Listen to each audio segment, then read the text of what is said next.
नमस्कार, यह है सीएनबीसी आवाज़ और आप देख रहे हैं सीएनबीसी आवाज़ का खास एडिटोरियल बोर्ड, जिसमें आज हम दिल्ली में आम आदमी पार्टी की सरकार ने जो 30 दिन पूरे किए हैं उसका ऑडिट करने की कोशिश करेंगे।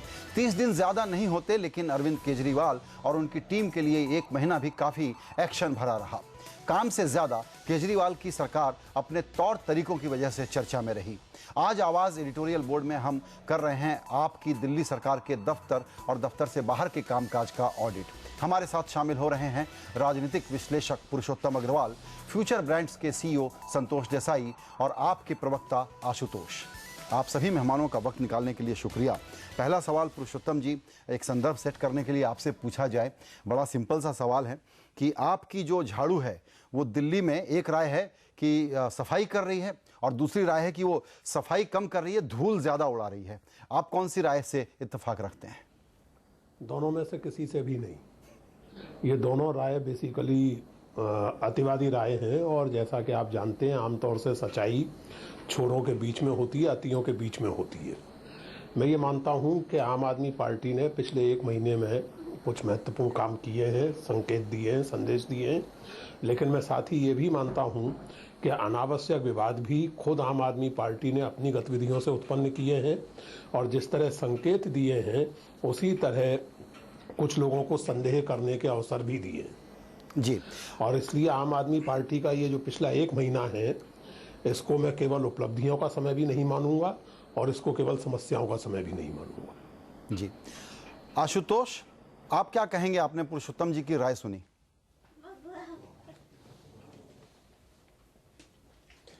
देखिए संजय जी, मेरी राय बिल्कुल इस पूरे मामले में स्पष्ट है कि मैं एक सवाल करना चाहता हूं कि अभी सिर्फ 30 दिन हुए, एक महीने हुए हैं और उसके बावजूद तमाम तरीके की बातें की जा रही हैं। मैं अगर लिस्ट गिना दूं जो जो काम हुए हैं, मुझे लगता नहीं कि आजादी के बाद की किसी सरकार ने इतने कम समय में इतने बुनियादी काम करने का फैसला किया है।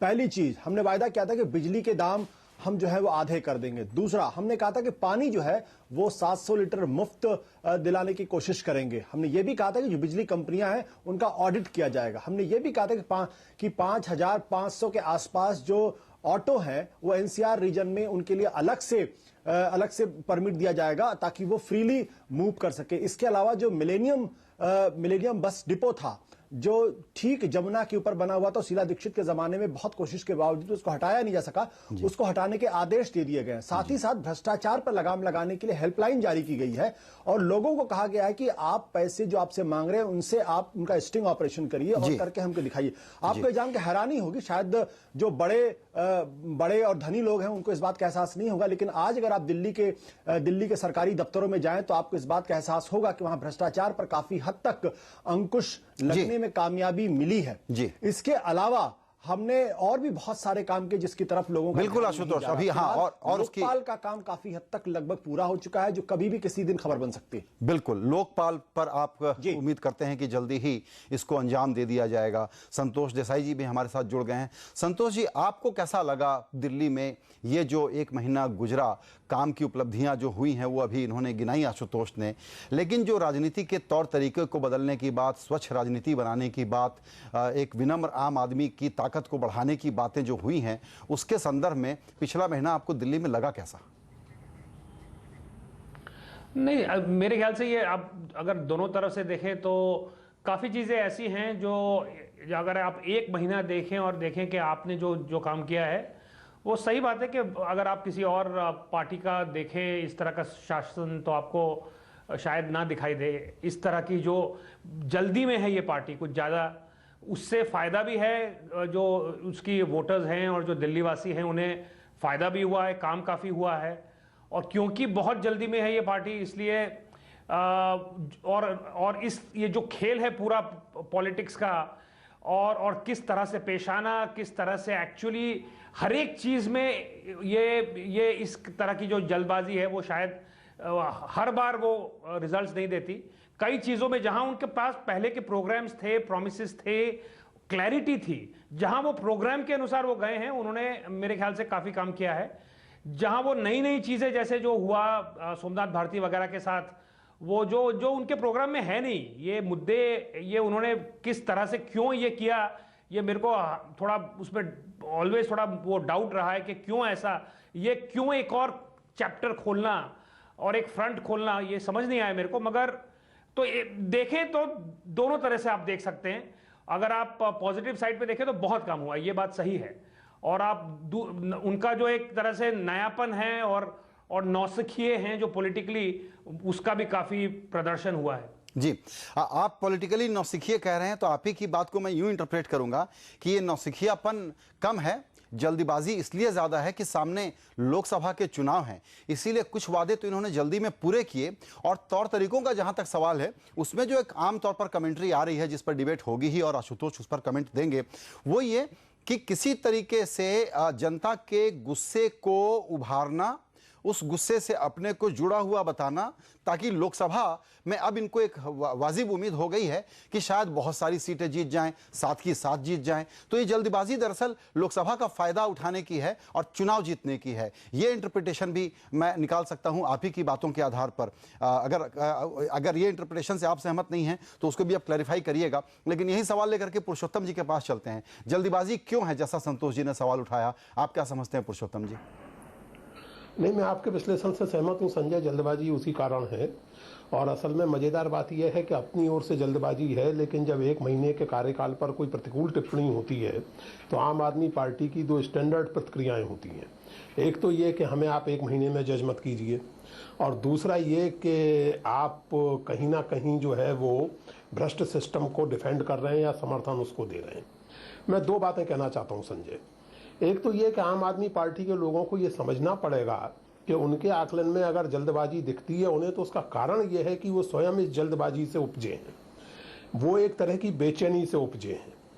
आम आदमी पार्टी जनता की परेशानी, बेचैनी और एक तरह की, जैसे कहते हैं कि हताशा से उपजी हुई पार्टी है। और इसका एक बड़ा योगदान ये है कि इसने इस हताशा को एक कंस्ट्रक्टिव पॉलिटिकल ओरिएंटेशन दिया है, और इसलिए इसका जो आकलन होगा वो इसी आधार पर होगा। आम आदमी पार्टी ये दलील नहीं दे सकती कि साहब आप भाजपा की सरकार के साथ तो बड़े सॉफ्ट हैं या कांग्रेस की सरकार के साथ तो बड़े सॉफ्ट हैं। मीडिया हो या वोटर हो, वो आम आदमी पार्टी को उन्हीं पैमानों पर जांचेगा जो पैमाने स्वयं आम आदमी पार्टी ने प्रस्तावित किए हैं जी। इससे ये नहीं बच सकते। दूसरी बात यह है, जो अभी संतोष जी जिसकी ओर इशारा कर रहे थे, कि आप अपना काम कर रहे हैं, वो अच्छी बात है, लेकिन कहीं ना कहीं अभी भी एजिटेशन मोड को जानबूझ करके अपनाए हुए और जानबूझ करके मीडिया में अपनी प्रेजेंस बनाए रखने की कोशिश करने के कारण, चाहे वो विवादों के कारण ही क्यों ना हो, मुझे लगता है कि कहीं ना कहीं ये नौसिखियापन नहीं है। नौसिखियापन राजनीति में नहीं होता संजय जी। राजनीति अगर आप कर रहे हैं, 2 साल से कर रहे हैं, तो राजनीति आ जाती है जी। और सिस्टम में आप अगर काम करने लगते हैं तो फिर सिस्टम आपको सिखाता है। मैं एक पॉजिटिव सेंस में कह रहा हूँ, यानी मंत्रियों को जो चीजें नहीं मालूम होती हैं वो अफसर बताते हैं, उनका काम ही है जी। तो ये नौसिखियापन नहीं है।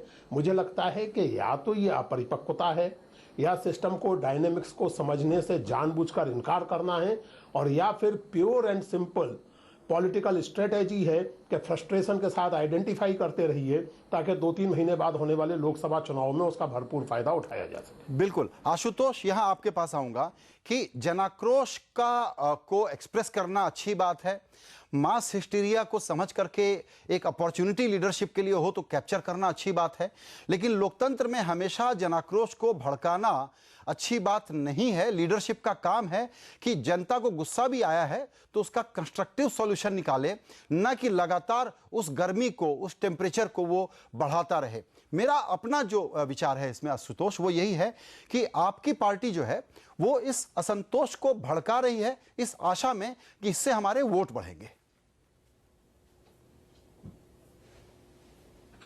संजय जी, मुझे आपके इस शब्दावली पर गहरी आपत्ति है, जब आपने कहा कि भड़काने का काम का या संतोष को भड़काने का काम, और फिर आपने जोड़ने की कोशिश की कि उसको लोकसभा चुनाव के मद्देनजर देखना चाहिए।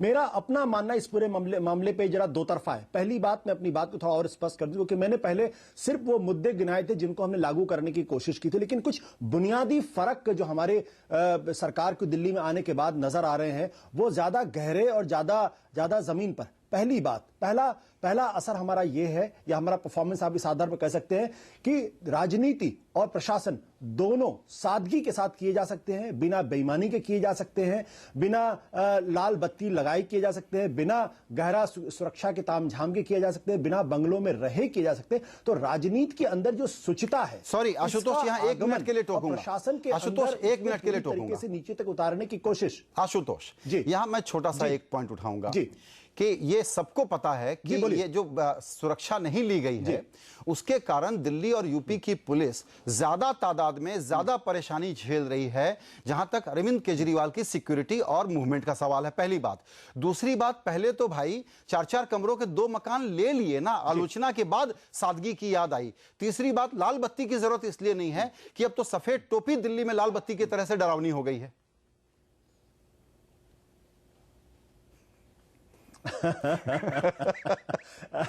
अगर सफेद टोपी अगर दिल्ली के अंदर डरावनी हो गई है, अगर ये आपका इंटरप्रिटेशन है तो खैर मुझे कुछ नहीं कहना, लेकिन मैं तो यही कहता हूं कि जो काम हमने किए हैं, कम से कम दिल्ली के इस देश के 10 मुख्यमंत्री और 10 बड़े बड़े मंत्री ये फैसला कर लेंगे कल से लाल बत्ती नहीं लेंगे, सुरक्षा के घेरे में नहीं चलेंगे, बहुत अच्छी बात है, बंगलों में बिल्कुल नहीं लेंगे।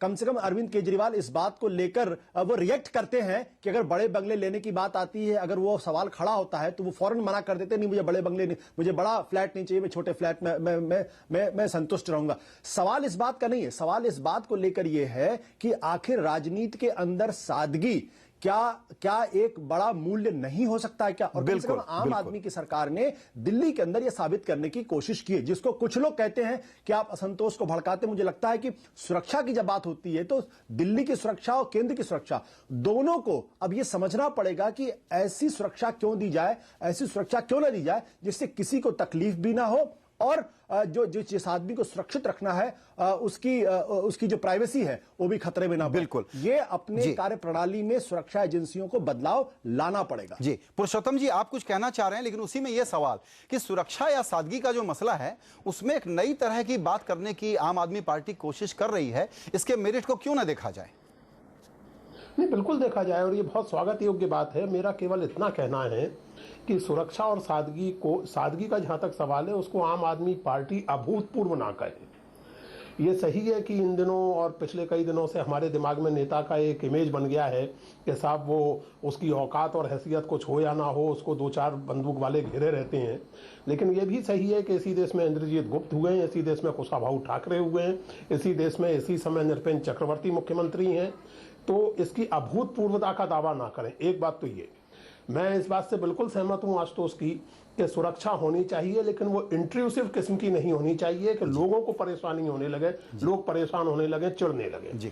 लेकिन जो आशुतोष ने कहा बिल्कुल सही बात है कि लाल बत्ती के बिना भी सरकार चल सकती है और इस तरह की इंट्रूसिव सिक्योरिटी के बिना भी चल सकती है। मैं उसमें यह भी जोड़ना चाहूंगा कि वो कानून हाथ में लेने की कोशिश करने वाले कानून मंत्री और नैतिक दरोगागिरी के बिना भी चल सकती है जी, तो ज्यादा बेहतर चलेगी जी। अगर ऐसे मतलब आप दिल्ली सरकार के मंत्री हैं, इसलिए देखिए सिक्योरिटी के पीछे जो मानसिकता होती है कि मैं बड़ा आदमी, मैं साहब, मैं मंत्री, लगभग वही मानसिकता इसके पीछे होती है कि मैं हुक्म दे रहा हूं, आप क्यों नहीं छापा मार रहे। बिल्कुल, ये जो सवाल तो मानसिकता वो बदली नहीं नजर आ रही। दूसरी जो ज्यादा चिंता की बात है कि आप किसी एक अपराध को, किसी एक घटना को लेकर के जो सिद्ध हुआ है या नहीं हुआ है, आप उसको लेकर के एक माहौल बना दें, एक पूरे के पूरे समुदाय के विरुद्ध, एक मोहल्लों में जाकर के मीटिंग करने लगे कि इस समुदाय के लोग कैसा व्यवहार करते हैं, आप हमें बताइए। आशुतोष जैसे संवेदनशील लोगों को यह समझना होगा कि ये जाने अनजाने एक तरह से आप नस्लवाद को बढ़ावा दे रहे हैं, भले ही आप इस शब्द का सीधे सीधे प्रयोग करें या ना करें। ये बहुत चिंता की बात। बिल्कुल, आइए इस पर हम चर्चा जारी रखेंगे। छोटे से ब्रेक का वक्त है, उसके बाद आशुतोष, पुरुषोत्तम अग्रवाल और संतोष देसाई से चर्चा जारी रहेगी।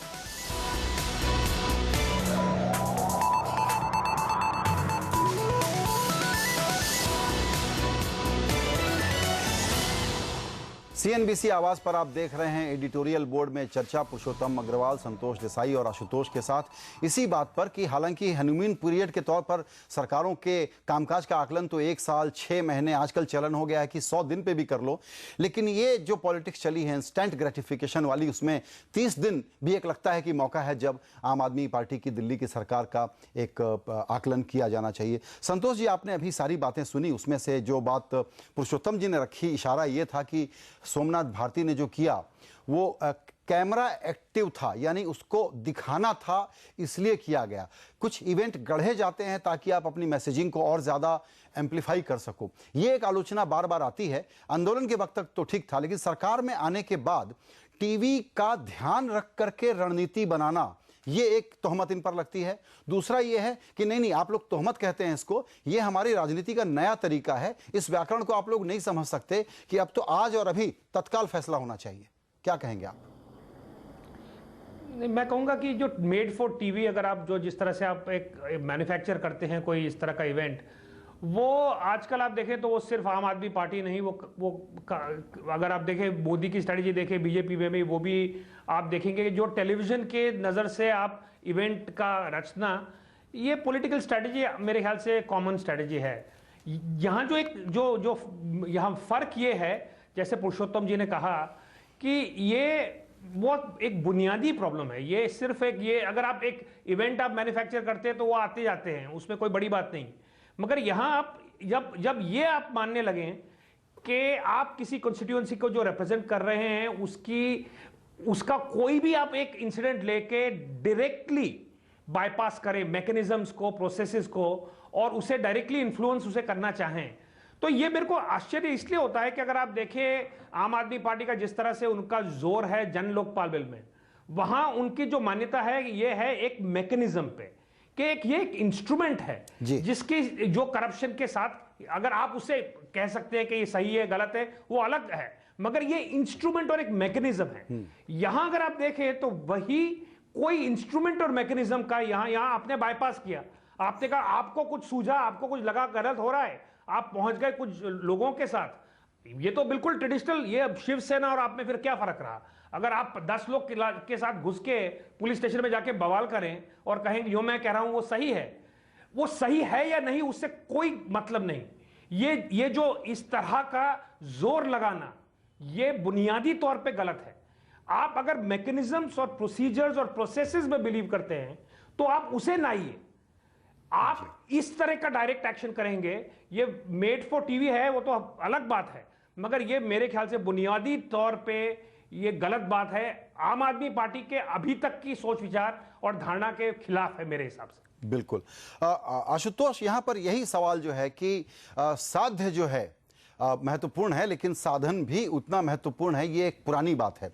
लेकिन जिस प्रकार से सब गलत, सारी संस्थाएं गलत, अदालत का भारती के मामले में फैसला भी गलत, और पुलिस के मामले में आज और अभी हमको फैसला करना है, मुख्यमंत्री धरने पर बैठे, ये जो लिंगो है, मुझे पॉइंट ये उठाना है कि कहीं ओवर कॉन्फिडेंस तो नहीं है। देखिए, आप जब आंदोलन चलाते हैं तो आप आलोचना के रेडार पर उस तरीके से नहीं होते, लेकिन जब आप सरकार में होते हैं तो पब्लिक स्क्रूटनी खास करके आप पार्टी के लिए ज्यादा सख्त होती है, ये मान भी लें तो ये बहुत लोकतंत्र के लिए अच्छी बात नहीं है जो नियमों को, सिद्धांतों को, प्रक्रियाओं को तोड़ करके हम जो कहे वही सही। आशुतोष, देखिए संजय जी, ये कोई नई बात नहीं है। अगर आपको ध्यान होगा, अन्ना के आंदोलन के बाद से खासतौर पर अरविंद केजरीवाल पर यह आरोप लगातार लगते रहे कि वो दम्भी हैं, वो अहंकारी हैं और वो बहुत एरोगेंट हैं, वो किसी की बातों को नहीं सुनते हैं, बड़े उतावले में रहते हैं। तो ये आम आदमी पार्टी की सरकार बनने के बाद अगर इस तरीके का आरोप लगते हैं तो इस पर मुझे किसी तरीके की कोई तकलीफ नहीं है इस पूरे मसले पर। पूरे घटनाक्रम को 2-3 चीजों से बैठ के समझने की जरूरत है। पहली बात यह है कि मेरा अपना खुद का मानना है कि टेलीविजन आदमी को बड़ा बनाता है तो टेलीविजन आदमी को छोटा भी करता है और क्षण भर के अंदर छोटा कर देता है। मुझे लगता है कि जो हमारे मंत्री थे उनकी ईमानदारी बहुत साफ थी, उनके अंदर ट्रांसपेरेंसी थी और वो अपने कॉन्स्टिट्यूएंसी और अपने लोगों के लिए काम भी करना चाहते थे। और यही वो भावना थी जिसकी वजह से रात के 2 बजे जब दिल्ली में टेम्परेचर 5 डिग्री था तब भारती जी जो है वो अपनी कॉन्स्टिट्यूएंसी के कुछ कंप्लेंट शिकायत मिलने के बाद वो उस इलाके में पहुंचे, वहां की पीसीआर वैन को लिया, एसएचओ को बुलाया, एसीपी को बुलाया और उस मामले का समाधान करने की कोशिश पुलिस के जरिए कानून सम्मत तरीके से करने की कोशिश की, जिसको एक नया तरीके का स्पिन दिया गया, नए तरीके की पॉलिटिक्स की गई, क्योंकि यहां पर मामला एक ड्रग माफिया से लड़ने का था। लेकिन फिर भी मैं सोमनाथ भारती की भाषा से संतुष्ट नहीं हूं। पार्टी ने साफ तौर पर कह दिया है कि आप मंत्री होने के बाद उतावलापन अच्छा नहीं है, भाषा पर संयम होना चाहिए, और अगर भाषा में किसी तरीके की कटुता आएगी या गड़बड़ होगी तो पार्टी आपका साथ नहीं देगी। यह संदेश बहुत स्पष्ट तौर पर दिया जा चुका है। जहां तक रही इस बात की बात कि इतना उतावलापन क्यों दिखता है, यह बात समझ में आने वाली बात है, क्योंकि मैं आम आदमी पार्टी का प्रवक्ता होने के बावजूद भी मैं कहना चाहता हूं कि आंदोलन से निकले हुए लोग जब सरकार में और सत्ता में आते हैं तो उनके अंदर एक जल्दबाजी का उतावलापन स्वाभाविक होता है। लेकिन सत्ता का अपना एक मिजाज होता है, एक तंत्र होता है और वो उसके हिसाब से काम करता है। मुझे लगता है इन दोनों के बीच में संतुलन आने वाले दिनों में दिखेगा, ज्यादा सधे हुए तरीके से काम होगा जी। और आपको ये देखकर अच्छा लगेगा कि आंदोलनकारी लोग भी सरकार बेहतरीन तरीके से चला सकते हैं। बिल्कुल। पुरुषोत्तम जी, आपसे ये सवाल ये है कि चलिए नए लोग हैं, गलतियां होती हैं, अगर नीयत साफ है और उन गलतियों को ठीक करते हुए दिख जाएं तो आगे इनके लिए स्कोप है कि अपने इस स्क्रिप्ट को जिसको लेकर के ये चले हैं आगे बढ़ा लें और सक्सेसफुली आगे बढ़ा लें। लेकिन दूसरा खतरा ये है जिसमें मुझे लगता है दो घटनाएं जो डिफाइन कर रही हैं पूरी बातों को, वो है एक तो अरविंद का खुद का धरना और दूसरा सोमनाथ भारती के तौर तरीके। आप क्या समझते हैं कि यहां से आगे जाते हुए आम आदमी पार्टी की ये सरकार और ये पूरा जो आंदोलन है इनका, इसको ये संभाल करके ठीक से नेविगेट कर लेंगे, या ये बातें इतनी सामने आ चुकी हैं जिससे हम लोग अब इस नतीजे पर पहुंच सकते हैं कि ये स्टोरी जो है ये थोड़ी सी फॉल्टी है और बहुत ज्यादा आशावान नहीं रहना चाहिए? देखिए, ऐसा है, पहले तो मैं अपने पुराने दोस्त आशुतोष को बधाई देना चाहता हूं कि वो अपने नए अवतार में काफ़ी कामयाब हो रहे हैं। और कामयाबी का मतलब ये कि जो सवाल उठाया गया था उसे वो सफाई से गोल कर गए। बात अरविंद के अहंकार की या घमंड की नहीं थी। बात यह है कि अरविंद अहंकारी है, घमंडी है, इससे मुझे व्यक्तिगत रूप से कोई फर्क नहीं पड़ता। लेकिन बात मैंने जो उठाई थी और संतोष जी ने जो उठाई थी वो एक संवैधानिक पद अर्थात मंत्री पद पर बैठे हुए व्यक्ति के व्यवहार की थी। दूसरी जो ज्यादा महत्वपूर्ण बात मैं कहना चाहता हूं कि किसी भी राजनीतिक प्रक्रिया में आगे बढ़ने वाले लोग अपनी कॉन्स्टिट्यूएंसी को केवल रिप्रेजेंट नहीं करते जी, वो अपनी कॉन्स्टिट्यूएंसी के मुद्दों को, उसके सवालों को, उसके असंतोषों को सही या गलत दिशा भी देते हैं। और मैं इसी आधार पर आकलन करता हूं। बजरंग दल वाले भी जब उत्पात मचाते हैं तो उन्हें समाज के नैतिक स्वास्थ्य की ही चिंता होती है, ऐसा वो कहते हैं जी। लेकिन उनका मैं आकलन दूसरे ढंग से नहीं कर सकता और आम आदमी पार्टी के मंत्री जी का आकलन दूसरे ढंग से नहीं कर सकता जी। क्योंकि आप केवल रिप्रेजेंट करने के लिए नहीं है, आप नेतृत्व देने के लिए हैं। मैं ये सवाल आम आदमी पार्टी के 2-3 प्रवक्ताओं के सामने उठा चुका हूं या फिर से उठाना चाहता हूं। 21 जनवरी के टेलीग्राफ में छपी खबर के अनुसार Uganda is a small country and it is doing this under pressure from the Indian government, Bharti told the Telegraph. Before leveling an allegation against the Foreign Office, the Indian High Commission in Uganda, mind it, the Indian High Commission in Uganda is involved in sex trafficking.